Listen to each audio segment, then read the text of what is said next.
Há um pastor maior na vida do pastor.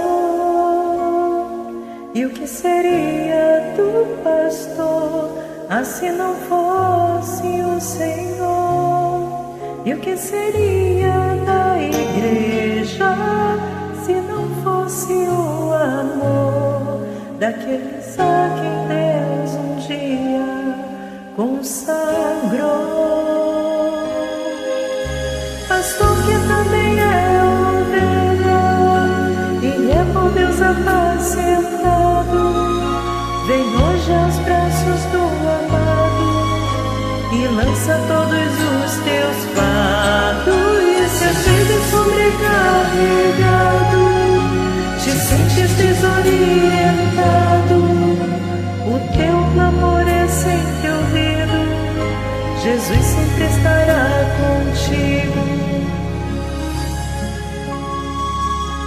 Ser um pastor é bem assim, se sente só na multidão e às vezes pede um coração, um ombro amigo, irmão. Mas é nos braços do Senhor que tu encontras teu valor. Se o preço é alto, meu irmão, grande é teu galardão. Pastor que também é ovelha e é por Deus apacentado, vem hoje aos braços do amado e lança todos os teus fardos. E se às vezes sobrecarregado te sentes desorientado, o teu clamor é sempre ouvido, Jesus sempre estará contigo. Jesus é que é o bom pastor, Ele é teu amigo e teu Senhor, e sempre estará contigo.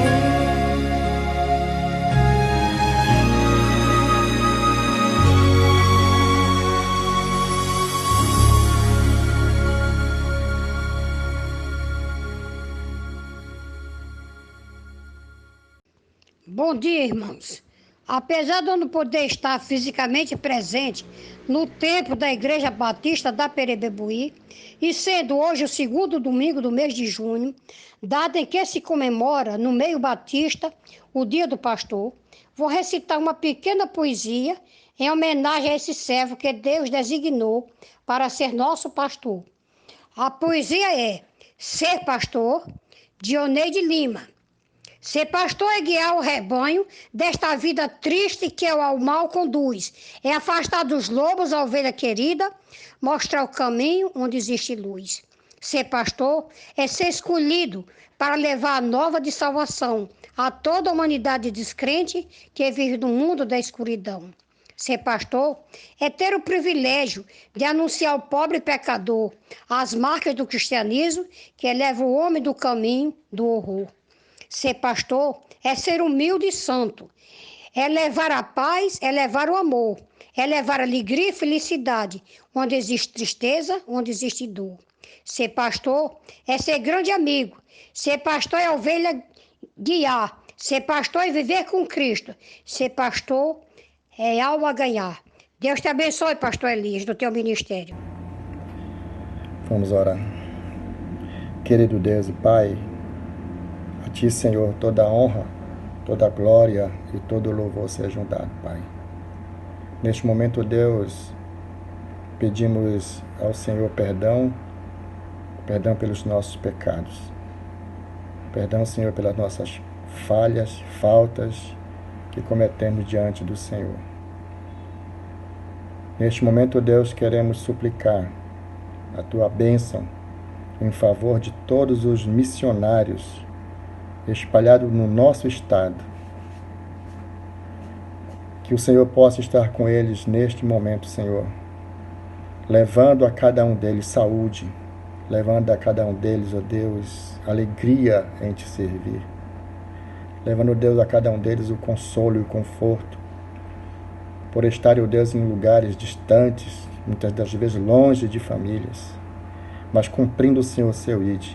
Nós somos gratos ao Senhor por cada missionário nosso.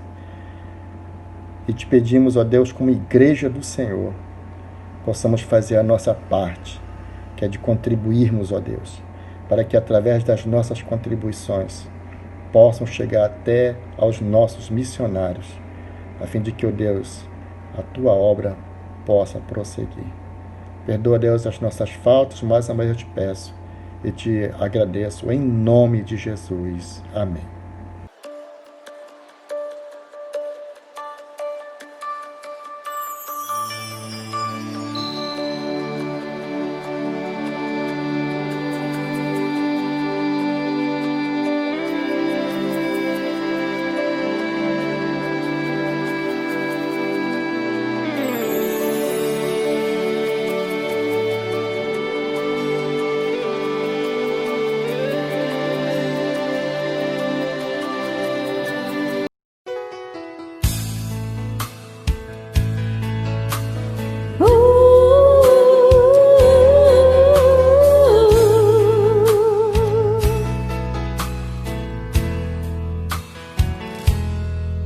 Palavra é luz para o meu caminho, Tua palavra, lâmpada para os meus pés.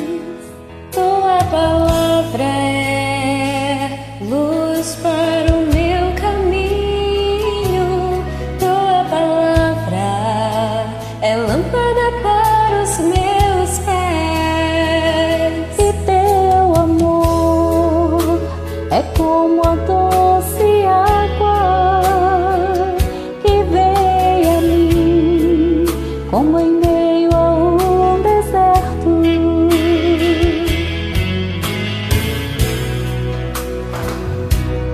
Como um orvalho que desce em plena terra seca e dela faz surgir seca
Bom dia, meus irmãos. É um prazer muito grande estar mais uma vez aqui com os irmãos, aproveitando o domingo, que é o dia da nossa Escola Bíblica Dominical, e nós estamos aqui com essa responsabilidade de trazer a mensagem da Palavra de Deus aos amados irmãos.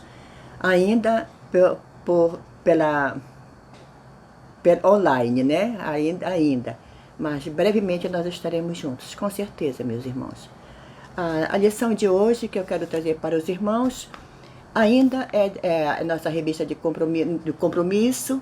A lição é a lição 9, que tem o tema de A Conduta do Crente no Mundo. Que bela lição, meus irmãos. Eu tenho aprendido assim maravilhosamente. Muito, muito. Né? Apesar da minha idade e tudo, mas eu tenho aprendido demais. Já li várias vezes, mas eu continuo aprendendo. A conduta do crente no mundo. O texto bíblico se encontra em Efésios, capítulo 5 e capítulo 6. É os últimos versículos da carta aos Efésios. Nós já estudamos Gálatas, o primeiro livro, são 4 cartas. Né? Gálatas nós já estudamos. Efésios também nós estamos terminando hoje, e no próximo domingo nós vamos estudar a carta aos Filipenses. Então que a gente possa tirar esse tempo, meus irmãos, para estudar, mas estudar mesmo, querendo tirar a essência da Palavra de Deus para a nossa vida. Sim, e o nosso textuário dessa lição de hoje se encontra em Efésios 5, 15 e 16, que diz assim: preste bem atenção, meus irmãos. Vede prudentemente como andais, não como nécio, e sim como sábios, remindo o tempo, porque os dias são maus. Isso na linguagem atualizada. Mas na linguagem de hoje, diz assim: prestem atenção na sua maneira de viver. Não vivam como os ignorantes, mas como os sábios. Os dias são maus, né? E nós devemos aproveitar bem todas as oportunidades que nós temos. Ainda tem outro que eu achei muito bom. Estai atentos, para que o vosso procedimento não seja de tolos, mas de sábios. Eu tenho aprendido, meus irmãos, que assim, durante o dia, em cima do nosso textuário, né? Que estai atentos por quê? Porque de repente, meus irmãos, acontece uma coisa em casa mesmo, você nem está na rua, mas é em casa. E lá você já se aborreceu, já disse uma palavra que ofendeu o seu irmão, e você não se sente bem depois que você reconhece. Então estai atentos para que o vosso procedimento, a vossa conduta não seja de tolos, né? Que você não fale tolice, não fale bobagem, mas de sábios, porque nós temos o Espírito de Deus conosco, nós temos que ser sábios, tá? A carta aos Efésios foi escrito eu vou ler aqui para os irmãos que é bem melhor, né? Tá? Para quem foi escrito esta carta? Porque às vezes nós lemos e passamos por cima, né? Foi escrito para os cristãos lá na cidade de Éfeso. Por quem foi escrito? Foi escrito pelo apóstolo Paulo. Quando foi escrito? Por volta de 60 anos depois de Cristo, em Roma. Paulo estava preso. Por que foi escrito? Isso é muito interessante, irmãos. Por que foi escrito esta carta? Para ajudar os crentes em Éfeso a entender sua nova identidade como filhos de Deus, né? Então, o objetivo dessa carta é mostrar a nossa fé pela nossa maneira de viver. Aqui, o nosso tópico primeiro diz assim: a conduta do crente no mundo tem como inspiração o caráter e a natureza de Deus. E o versículo que está baseado é assim: portanto, sede imitadores de Deus, como filhos amados. Isso foi Paulo falando para os crentes lá da igreja de Éfeso. que fica em Efésios 5:1. Sede, portanto, sede imitadores de Deus. Imitadores, reparem bem, meus irmãos, né? Aí, eu lendo a revista, eu coloquei aqui, imitar Deus deve ser o ideal da nossa vida. É claro que para isso precisamos conhecer Deus. Conhecer Deus nas Escrituras e ter um bom relacionamento com Ele. Não podemos imitar Deus em seus atributos naturais. Isso nós sabemos, né? Que Deus é onipotente, Ele é onisciente, Ele é único, Ele é o amor, Ele é sabedoria, Ele é tudo aquilo que é bom, né? Mas podemos imitar em seus atributos morais, que são atributos comunicáveis. Esses atributos são dele e ele passou para nós. Vamos dizer, o amor. O amor foi derramado nos nossos corações, como diz a palavra de Deus. Nós amamos porque Deus nos ensina a amar, não que seja de nós mesmos, né? A justiça, Ele quer que a gente seja justo, haja com justiça em todos os momentos da nossa vida. A verdade, nós devemos também andar em verdade, nada de mentira, nada de outros meios ilícitos, não. Nós temos que agir na verdade. E a bondade também, irmãos. E outros, misericordiosos. Essas coisas vêm de Deus, são características de Deus que Ele passa para nós. Então, nós temos nós podemos imitar Cristo, imitar Deus dessa forma, né? Agindo como Jesus agia, agindo como ele agia com compaixão, ele se compadecia, ele pregava a palavra, ele olhava aquele povo e tinha compaixão daquele povo, ele amava. E aqui diz assim: Deus espera que nós o amemos, amor de uns para com os outros. Eu tenho que amar meu irmão, eu tenho que amar você. Você tem que amar a mim, e tem que amar os outros também. A Bíblia está cheia disso, desse conselho. Deus demonstrou amor por nós quando enviou o seu Filho amado para morrer por nós. Que grande amor, né, meus irmãos? Que grande amor. Tem amor maior que esse? Né? Vamos prosseguir. Prosseguindo, meus irmãos. O segundo tópico diz que nós precisamos ser firmes e conhecer a realidade do pecado. Porque muitas vezes, sim, está lá em Efésios 5, 3 e 6, né? Os irmãos podem pegar a Bíblia e ler. Está lá em Efésios 5, capítulo 5, versículo 3 e 6.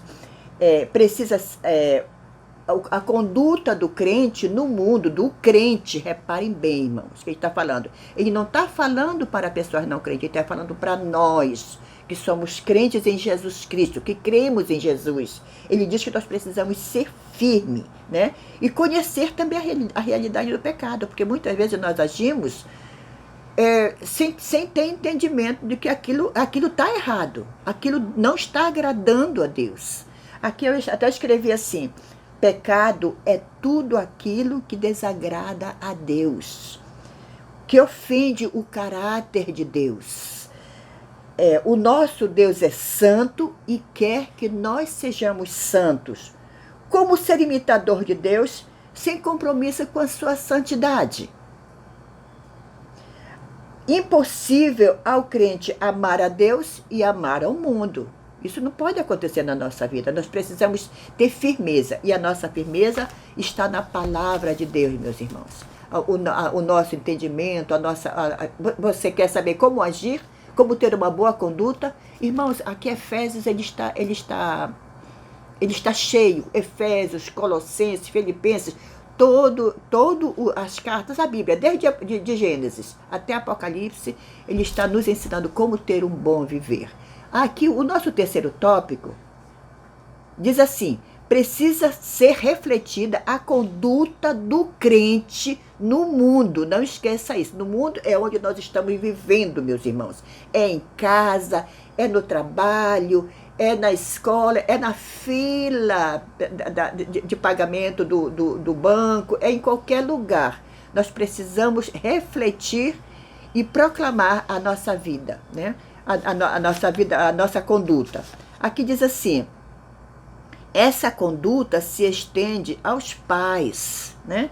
É engraçado que ele se preocupa. Paulo era um missionário, era um pastor amoroso, cuidadoso, zeloso, né? Ele diz assim: essa conduta se estende aos pais, aos filhos, à esposa, ao marido, né? A esposa, ele pede submissão ao marido, né? Ao marido, ele pede amar a esposa. Aos filhos, ele pede obediência aos pais. E ao pai, ele pede disciplina com amor e instruir no bom caminho, né? Reparem bem, não é você disciplinar seus filhos com violência, não é assim. Você tem obrigação, sim, como pai e mãe, de zelar, de disciplinar seus filhos, ensinar, instruir seus filhos, mas com amor, né? Isso está na palavra de Deus. Aqui diz assim: família comprometida com o Senhor e com a palavra de Deus serão exemplos de obediência e Deus se agrada. A nossa revista, ela fala também que nós termos uma boa conduta, nós crentes em Cristo, termos uma boa conduta no mundo, nós temos que estar cheios do Espírito Santo de Deus, meus irmãos. Que fica lá em Efésios 5, 18, a parte B, né? Diz assim: mas enchei-vos do Espírito Santo.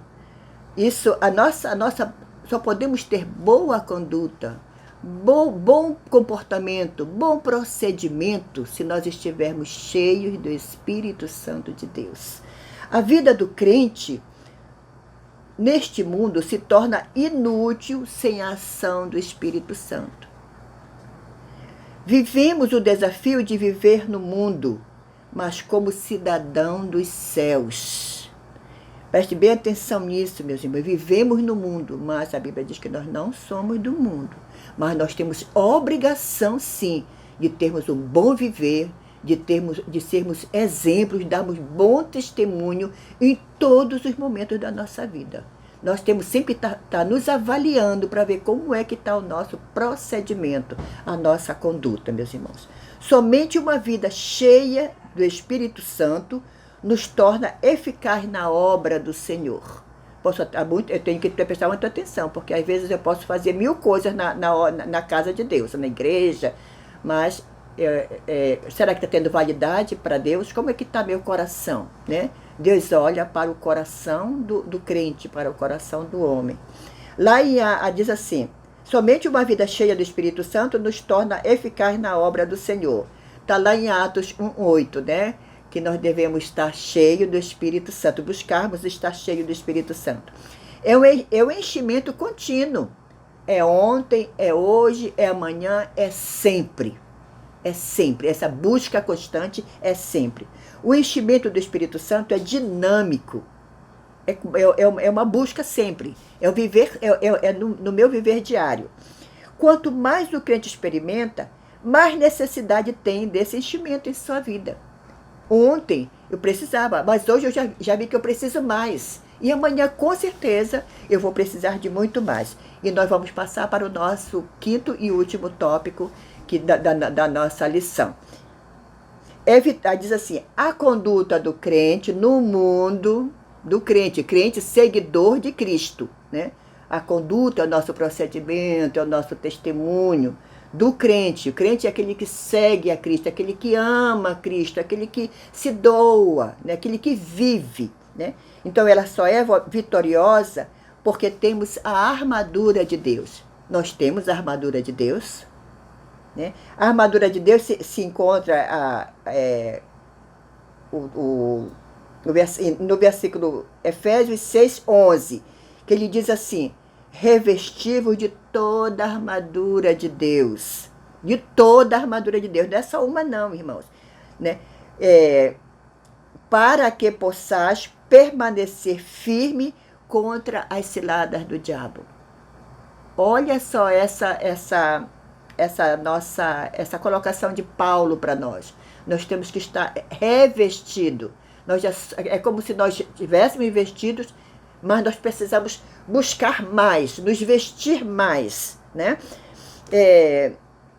Diz assim: será a armadura que Deus será a armadura de Deus que nos fará permanecer inabalável. Só assim nós podemos estar firmes, meus irmãos. É com a armadura de Deus. A armadura de Deus, o que ela é? Ela é a verdade, ela é a justiça, ela é a paz, ela é fé, salvação e a palavra de Deus. Essa é a nossa armadura. Ainda, meus irmãos, dentro desse tópico nós temos justiça. Ele diz que é a nossa proteção. Ele fala como se fosse a couraça, porque quando Paulo escreveu essa parte da Bíblia, esse ensinamento, ele estava olhando para um soldado romano, como ele se vestia, né? Como ele ia protegido para a guerra, para não ser atingido. E a mesma coisa nós, né? Nós temos que agir com justiça, que é como se fosse a couraça do soldado, com a verdade, como se fosse o cinto, né? Aquele que dá firmeza. A paz, ele diz que é as sandálias, né? E até porque nós somos mensageiros de Cristo. A fé, ele diz que é o nosso escudo, né? Somos protegidos pela nossa fé, é como se fosse o escudo do soldado. A salvação protege a cabeça, né? Que é o capacete. A salvação, o capacete protege a cabeça. E nós temos que ter muito cuidado com isso aqui, meus irmãos. Olha, com a nossa cabeça, com a nossa mente, com os nossos pensamentos, né? Temos que ter muito cuidado com isso. Que às vezes nós temos certos pensamentos que não são adequados para um crente, para um filho de Deus. Aqui diz assim: conduta é algo sério no mundo, com tantas vertentes, é muitos caminhos, irmãos, é muita coisa que acontece. E no mundo, vivemos o grande desafio de mostrar a nossa fé pela nossa maneira de viver, né? No mundo, vivemos o grande desafio de mostrar a nossa fé pela nossa maneira de viver. Como é que nós estamos vivendo? Como é que eu estou vivendo? Como é que o irmão está vivendo, né? A sua fé. Como viver a conduta do reino de Deus neste mundo tão tenebroso, ruim e mau? Como viver? Aqui o nosso autor, dentro da palavra de Deus, ele diz assim: estar bem firmes nos nossos princípios cristãos. Aqui na palavra de Deus, meus irmãos, aqui. A outra, como ideal, colocando como ideal de vida ser imitador de Deus, né? Colocando como ideal da minha vida ser imitador de Deus. E para a família, valorizando e proclamando a família como instituição divina. Para nós, os crentes, a nossa família, ela tem que ser especial. A nossa família, ela tem que ser especial, ela tem que estar dentro dos padrões divinos de Deus, né? Ela precisa estar segundo os preceitos da palavra. E por último, o que ele colocou aqui, reconhecer que estamos numa batalha, meus irmãos. Estamos numa batalha. E que esta é de natureza espiritual. Portanto, precisamos de armas espirituais, né? Não precisamos de armas de metal, não. É arma espiritual, é a oração, é a palavra de Deus, é a busca, né, do Espírito Santo na nossa vida, é um bom viver, é você meditar sempre, sempre na palavra de Deus. Só assim nós vamos poder ter uma boa conduta. Meus irmãos, nesse momento que nós estamos estudando a palavra de Deus, eu vou orar para que essa lição fique na nossa mente, fique no nosso viver diário. É muito bom nós estarmos juntos e vamos orar, meus irmãos, tá? Pai eterno de misericórdia, eu te agradeço, Senhor Deus amado, por este momento, Senhor Deus amado, nas nossas vidas. Muito obrigado, Deus, pela vida da tua igreja, pela vida de cada irmão, Senhor Deus amado. Obrigado, Senhor Deus eterno, porque o Senhor tem sido o nosso alto refúgio, o Senhor tem sido a nossa fortaleza nesses momentos tão difíceis que estamos passando, Senhor Deus amado. Mas o Senhor tem demonstrado e tem mostrado que o Senhor é a nossa força, o Senhor é a nossa saúde, é a nossa segurança. Eu te peço, Senhor Deus, em nome de Jesus, que o Senhor vá ter com cada irmão, que o Senhor fortaleça, Senhor Deus amado, a mente, o coração, aumente a fé, Senhor Deus amado, dos nossos irmãos, Senhor Deus amado. Ó Deus, cuida de cada um de nós, Senhor Deus amado. Abençoa cada família, Senhor Deus amado. Ajuda-nos, Senhor Deus, a andar neste mundo tão ruim, Senhor Deus amado. Ajuda a andarmos junto com o Senhor, Pai eterno.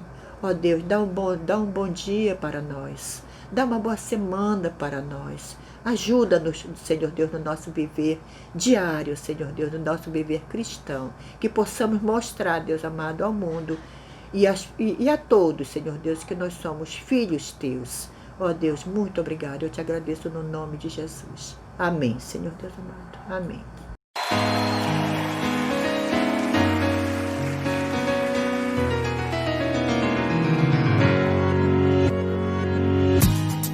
Chega de tropeços, quero direção, quero tua palavra, seja sim ou não. Não para o mundo, sim para o teu reino. Quero atitude que define um cristão. Abre meus ouvidos, quero tua direção.